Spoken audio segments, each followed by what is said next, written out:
Bonjour à tous, j'espère que vous allez bien, je suis ravie de vous retrouver aujourd'hui. Alors cette vidéo s'adresse à vous si vous êtes Capricorne, si vous êtes ascendant Capricorne, quel que soit votre signe solaire, ou si vous avez votre signe lunaire en Capricorne. Alors, commençons par la vie émotionnelle et sentimentale. Alors je dis émotionnelle et ou sentimentale parce que pour beaucoup d'entre vous, ça va parler de votre vie sentimentale, et puis pour ceux qui n'ont pas de vie amoureuse, de vie sentimentale, ça va peut-être faire ressortir ce que vous ressentez, ce qui se passe en vous émotionnellement, ou alors ça peut faire écho avec aussi une relation qui est très importante pour vous dans votre vie par rapport à quelqu'un, par rapport à un ou une amie, ou par rapport à une relation peut-être aussi familiale, c'est possible.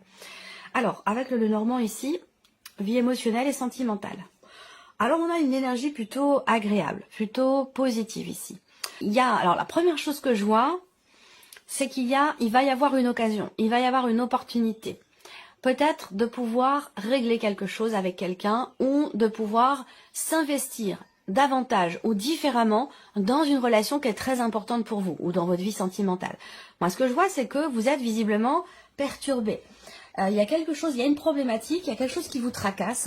Alors peut-être que vous attendez le bon moment pour vous réconcilier avec quelqu'un, ou vous réconcilier avec la personne de votre cœur, ou vous rapprocher, ou vous investir différemment l'un par rapport à l'autre. Ça peut être aussi ça. Parce que là, pour moi, il y a quelque chose qui se débloque. Voilà. Il y a quelque chose qui se débloque. On voit que c'est problématique pour vous. Il y a une situation qui vraiment, ou un ressenti, il y a quelque chose qui fait qu'entre guillemets, vous vous rendez malade pour quelque chose, ou par rapport à quelqu'un, par rapport à une situation. Vous êtes très préoccupé. Par contre, ce que je vois, moi, c'est que il y a ici un déblocage. Voilà. Il va y avoir une porte de sortie, il va y avoir une ouverture, il va y avoir une occasion, il va être question de tenter sa chance à un moment donné, peut-être, par rapport à la personne de votre cœur ou par rapport à quelqu'un qui est important pour vous. Dans l'optique encore une fois, de s'investir davantage ou autrement par rapport à la personne. Voilà. Peut-être dans l'optique de consolider la relation ou de construire quelque chose. Là, l'énergie principale, c'est le jardin, donc c'est ici une notion d'ouverture, une notion d'ouverture, une notion d'interaction aussi avec quelqu'un. Donc peut-être que là, vous attendez le bon moment par rapport à une personne. Vous n'êtes peut-être pas en relation amoureuse encore avec cette personne et vous attendez le bon moment peut-être pour faire part de vos sentiments, de votre attachement, de votre volonté de faire évoluer la relation dans quelque chose de différent. Voilà. On va continuer ici. Regardons avec le tarot, émotionnel et sentimental. Alors on a le 4 de coupe. Donc ce 4 de coupe, ça représente vraiment l'insatisfaction. Ça représente le fait que, il y a quelque chose qui crée pas forcément une frustration, mais je dirais plutôt, oui, effectivement, une insatisfaction. C'est comme si là, peut-être quelque chose, à un moment donné, vous est proposé, quelque chose se présente à vous, et avec cette carte-là, visiblement, soit ça ne vous plaît pas, soit vous avez envie d'autre chose. Voilà, on peut parler aussi d'une forme de lassitude et d'ennui.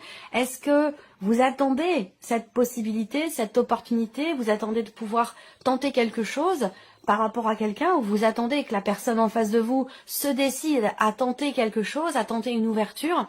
Et ça, c'est quelque chose qui, au bout d'un moment, si on est dans l'attente, peut, ça peut apporter une forme de lassitude. Alors, qu'est-ce qu'on a ici ? Le valet de coupe. Alors, le valet de coupe, ici, on est quand même dans une énergie de nouveauté par rapport justement à cette insatisfaction. Donc là, il y a un élément nouveau. Il y a un élément nouveau. Il va y avoir des émotions nouvelles. Et si on peut parler d'une rencontre ou d'un rapprochement. Si vous êtes déjà en relation avec quelqu'un, avec ces énergies-là, on parle d'ouverture, on parle de rapprochement, on parle d'émotions nouvelles ou d'une énergie de nouveauté dans les interactions que vous avez avec la personne de votre cœur ou avec quelqu'un d'important pour vous. Donc là, on a une évolution déjà par rapport à l'aspect émotionnel ou dans ce que vous vivez. Vous entrez dans le mois avec quelque part une forme de lassitude, d'ennui, on a envie d'autre chose, ou ce que l'on vit, ce que l'on ressent ne nous convient pas, ne nous épanouit pas. Là, on voit qu'il y a une évolution parce qu'on a un élément nouveau ici. Donc soit c'est une rencontre, soit c'est une énergie de nouveauté dans la relation du fait de tenter quelque chose par rapport à l'autre et d'être dans une énergie d'ouverture finalement. Oh, le 5 de coupe. Alors là, c'est un peu le yo-yo sur le plan émotionnel, ou dans la vie sentimentale, c'est le yo-yo, les montagnes russes, voilà, vous pouvez appeler ça comme vous voulez, mais là, on revient ici, on revient, oui et non, sur le 5 de coupe. J'ai l'impression qu'il y a une évolution et une régression derrière, quelque part, ici. Ce que je peux voir, c'est que ce 5 de coupe, ici, c'est vraiment, il y a quelque chose qui n'est pas assumé, en fait, ici. il y a une insatisfaction, et là, pour le coup, on peut parler de frustration ici. Alors, est-ce que c'est par rapport à une différence d'âge? C'est possible. Il peut y avoir aussi une problématique par rapport à des enfants, donc quelque chose à régler par rapport à des enfants qui a un impact sur votre vie émotionnelle, sur votre vie sentimentale. Voilà.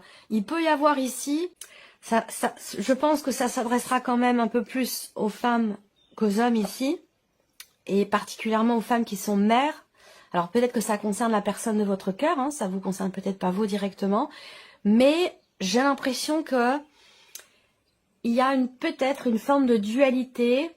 On n'arrive pas à trouver un équilibre finalement entre la condition de femme et la condition de mère. Ou la personne de votre cœur a du mal à trouver un équilibre entre sa condition de femme et sa condition de mère. Et du coup, voilà, il y a des frustrations, c'est compliqué. On a quelque chose ici qui est compliqué. Alors, on peut parler aussi là, pour certains d'entre vous, dans la vie sentimentale, bon, je vais pas y rester non plus 2 heures, mais bon, c'est quand même, il y a pas mal de choses à dire là avec ces cartes-là. Il y a quelque chose qui bloque, soit parce que aussi, pour certains ou certaines d'entre vous, il y a un manque d'investissement. Un manque d'investissement dans la relation. La manière de s'investir ne correspond pas.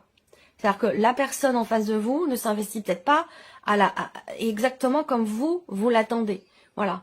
Et comme il y a des attentes, eh bien forcément plus l'attente est forte, plus le risque quelque part de déception est important aussi.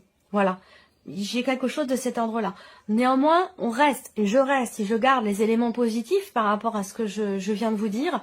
C'est l'idée qu'il y a quand même ici une notion de déblocage, là. C'est important. On a une énergie de nouveauté, quelque chose qui se débloque, de nouvelles énergies, de nouvelles sensations, de nouvelles émotions. On peut parler aussi d'un nouveau départ, encore une fois, d'une nouvelle opportunité à pouvoir régler quelque chose qui est problématique et qui crée de l'insatisfaction et des regrets chez vous. Et c'est en rapport direct avec la notion d'investissement dans la relation, où ça concerne un rapport ici parent-enfant, ou la dualité entre la condition de mère et la condition de femme. Voilà ce que je peux vous dire ici avec ces cartes. On regarde ici la vie active et professionnelle pour vous les Capricornes. Alors qu'est-ce qu'on a? Des nouvelles qui arrivent, un mouvement ici, et oui c'est confirmé. Donc là il y a des écrits, des nouvelles qui arrivent qui vont être à l'origine d'un changement très important. Voilà, qui vont être à l'origine aussi de la fin d'une situation, la fin d'un dossier, la fin de certaines démarches, ou la fin d'un contrat, peut-être aussi pour certains d'entre vous, je ne sais pas. En tout cas ici, peut-être que vous décidez d'envoyer votre lettre de démission aussi. C'est une possibilité. Alors encore une fois, si ça vous parle, c'est que effectivement vous êtes déjà dans cette énergie-là, dans cette dynamique-là. Voilà, donc si ça vous parle pas, ben, c'est que c'est pas pour vous, tout simplement. Mais il peut être question de ça, de décider ici d'entrer en mouvement et d'envoyer sa lettre ici de démission parce qu'il y a quelque chose effectivement qui prend fin, qui s'arrête. Pour d'autres ici, on voit qu'il y a des démarches qui vont être entreprises, il y a un mouvement, il y a une amorce dans le fait de faire bouger une situation professionnelle, dans les démarches qui sont entreprises, peut-être pour une reconversion professionnelle aussi. Ça, c'est également possible. Ce que je peux voir là également, c'est une confirmation. Ici, on me parle de confirmation positive pour vous parce qu'on a quand même l'énergie de la joie ici. Donc il y a de la joie sur quelque chose qui se confirme à vous ou une situation dans laquelle vous allez pouvoir avoir des certitudes, mais qui peuvent arriver effectivement avec un petit peu de retard. Alors, on continue avec le tarot. Qu'est-ce qu'on a ici? L'empereur. Donc là, il peut être question de nouvelles qui arrivent de votre hiérarchie, d'une personne qui fait figure d'autorité dans votre vie professionnelle. Donc ça peut être votre patron, ça peut être votre chef d'équipe, ça peut être... voilà. Donc des nouvelles qui arrivent d'une personne qui fait figure d'autorité. On peut voir ici aussi là le fait que vous mettiez de l'ordre dans vos démarches, dans votre vie pro, dans ce que vous entreprenez, dans ce qui est en train de bouger, d'avancer au niveau professionnel. Avec l'empereur, on cadre, on définit, on organise, on structure. Voilà, il y a vraiment cette idée vraiment de mettre de l'ordre dans une situation qui est en train d'évoluer, de bouger et de changer aussi, puisqu'effectivement là, vous allez vers quand même ici un changement important ou vers la fin d'une situation, la fin d'un dossier, la fin de quelque chose. Ensuite ici, le 3 de bâton. Ok, alors ce 3 de bâton, eh bien on l'a dans l'énergie principale. Donc, quelque chose que vous projetez, il se peut que ça concerne la sphère professionnelle. C'est tout à fait possible ici. Là, on voit bien qu'il y a une notion d'attente ici. Il y a quelque chose qui vous demande de faire preuve de patience ici et d'attente concernant peut-être des nouvelles. Donc ça rejoint ce que je vous ai dit rien qu'avec le Lenormand, où on a une certitude, une confirmation qui va arriver, qui va apporter de la joie, mais qui arrivera sur le retard, sur du retard. Il peut y avoir des blocages par rapport à ça.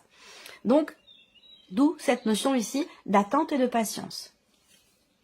Et la tour. Bon, ben la tour, effectivement, il est question d'attendre peut-être. On a une notion de changement, de transformation avec la tour. Effectivement, pour moi, hein, il y a quelque chose qui s'arrête, quelque chose qui prend fin ici. Une situation, c'est pas forcément votre travail qui s'arrête, c'est pas le fait d'arrêter de quitter un poste. Bien sûr que ça peut être ça pour certains d'entre vous. D'ailleurs, ce sera ça, mais pas pour tout le monde.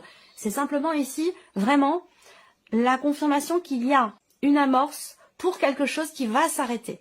Alors, qui peut s'arrêter là, fin mai, mais j'en doute. Je pense que c'est plus quelque chose qui est projeté en fait pour les mois à venir. Mais il y a vraiment cette idée-là de quelque chose qui s'arrête, de quelque chose qui prend fin ici. C'est un mois certainement important pour vous sur le plan professionnel.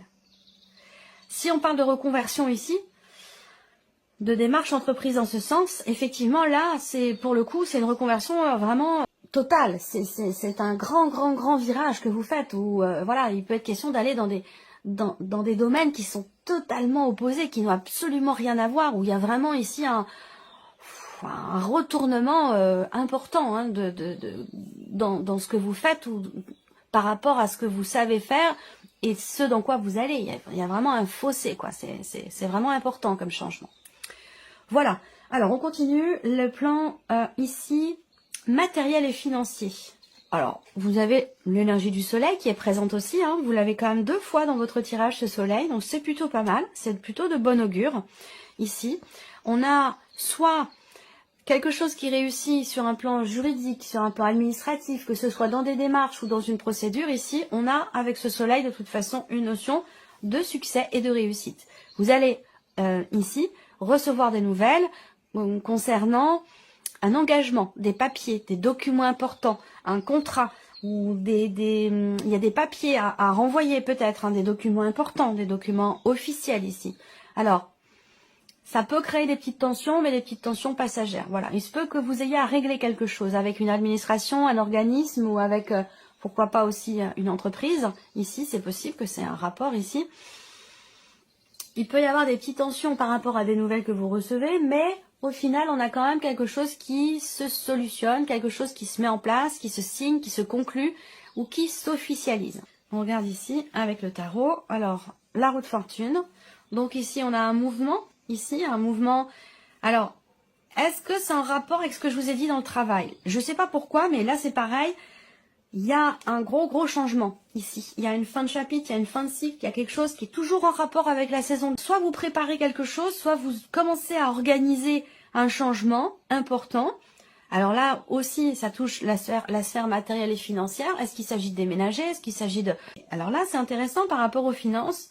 On a une énergie positive avec le soleil et c'est peut-être grandement grâce au fait que vous preniez du recul. Vous prenez du recul, vous prenez de la hauteur, vous réfléchissez, vous analysez la manière dont vous gérez vos finances, vous analysez, vous faites le bilan des rentrées d'argent, des sorties d'argent. Il y a vraiment quelque chose de très structuré dans la gestion ici financière, dans la gestion de votre budget ou de vos finances. Et c'est ce qui peut-être, c'est ce qui permet, c'est ce qui est déterminant dans cette énergie avec le soleil où on parle quand même de quelque chose de positif.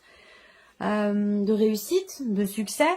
Il y a un mouvement, de toute façon, on le voit là, avec la roue de fortune. Hein. Il y a quelque chose de nouveau, peut-être, où vous prévoyez, vous projetez quelque chose de nouveau, visiblement. Et ça nécessite peut-être une bonne gestion, ou ça nécessite un investissement. C'est possible.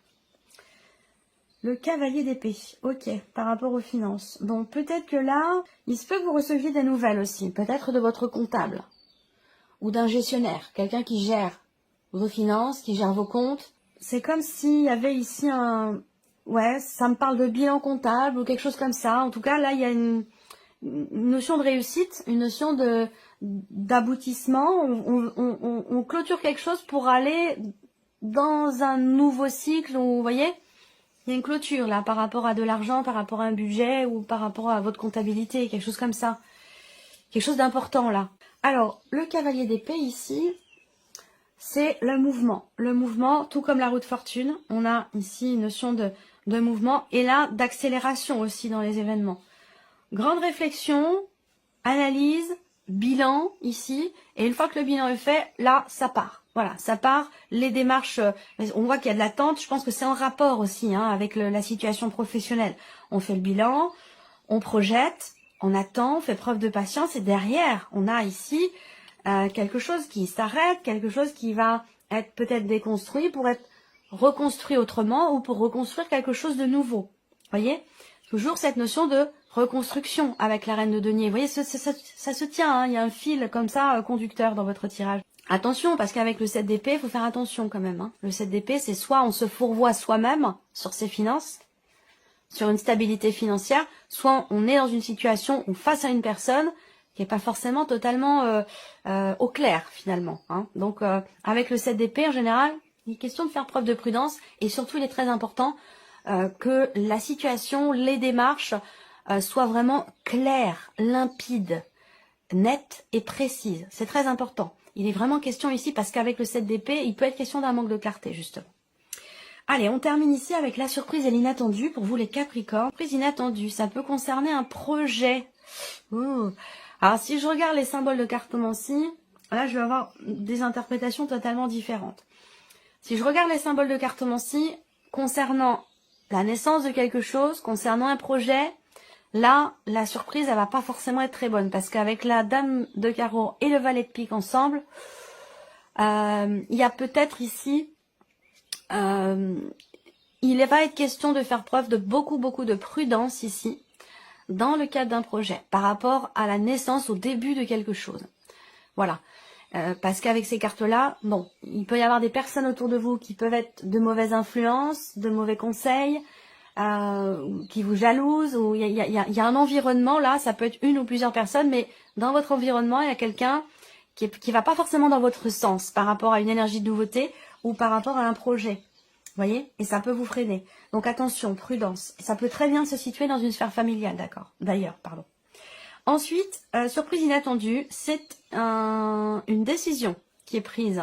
Une décision qui est prise de la part d'une personne qui fait partie de votre famille. Une personne avec qui vous avez des liens du sang. Voilà, donc ça peut être un parent, ça peut être un enfant, ça peut être un frère, une sœur, un oncle, une tante. Voilà, il y a une décision, il y a une notion de nouveau départ aussi. Alors encore une fois, cette surprise inattendue, elle peut être en rapport avec la vie sentimentale, où je vous ai parlé de quelque chose de complexe entre la condition de femme et la condition de mère. Là, on prend une décision en tant que mère, ici. Voilà, une décision importante, soit par rapport à des enfants présents ou concernant des enfants éventuellement à venir. Voilà, en tout cas, il y a un positionnement ici concernant un projet ou concernant une éventuelle grossesse ou par rapport à des enfants. Alors, on continue ici, le diable. Bon, alors là, surprise inattendue, il va être question d'assumer une situation, d'assumer quelque chose dans un cadre familial, dans une relation avec quelqu'un qui fait partie de votre famille, avec qui vous avez des liens du sang. Là, on a une forme d'obligation, peut-être aussi un sentiment d'oppression, pardon, un sentiment d'obligation, mais voilà, il y a quelque chose qui doit être assumé, qui doit être géré dans une dimension familiale ici. Alors ça ressort dans la surprise inattendue, ça veut dire que vous ne vous y attendiez pas ici. Mais là, il y a une forme d'obligation, obligation familiale, qui génère beaucoup d'émotions ici. On peut parler ici aussi, surprise inattendue, d'avoir à faire un choix, d'avoir à prendre une décision quand même qui apporte beaucoup d'émotions. Il va être question de régler, de gérer, on est beaucoup, le travail et l'argent, là, c'est vraiment votre... C'est sur ces points-là que vous êtes focalisé, j'ai l'impression, plus que sur la vie, j'allais dire, sentimentale. Là, on voit qu'avec... Alors, ce que je vois ici, dernière chose, surprise inattendue, je viens de capter le truc, c'est qu'il y a peut-être un enfant qui doit partir, qui doit déménager. Un enfant qui prend son envol. Il y a un changement dans la sphère familiale, il y a un projet, il y a un enfant qui part, ou qui prend une décision quand même très importante et qui génère chez vous beaucoup d'émotions. Pourquoi? Parce que Vous avez du mal à lâcher prise, vous avez du mal à le laisser partir, à la laisser partir, ou à le ou la laisser faire ses propres choix. Ça, c'est compliqué. Il y a vraiment ce besoin il y a un besoin de libérer. Il y a quelque chose qui est vraiment karmique ici, hein, dans un relationnel parent-enfant. Quelque chose qui est très karmique, où cette relation qui parfois prend le dessus sur votre vie sentimentale, elle est là pour venir vous faire travailler votre capacité justement à lâcher prise, à savoir faire preuve aussi de résilience. Voilà, il y a quelque chose à libérer sur un plan karmique, sur un plan familial, dans un relationnel avec une personne qui est très proche de vous. Il y a des choix importants à faire. Voilà, il est question d'écouter vraiment son cœur, d'écouter ses ressentis, d'écouter aussi son intuition dans les choix que vous faites, dans les décisions que vous prenez. Voilà pour vous, amis Capricorne. J'espère que cette vidéo vous a plu, que ce tirage résonne en vous. En tout cas, je vous remercie beaucoup de votre présence, de votre fidélité. Merci pour votre écoute. Et puis, on se retrouve très bientôt pour les prochaines vidéos. Au revoir.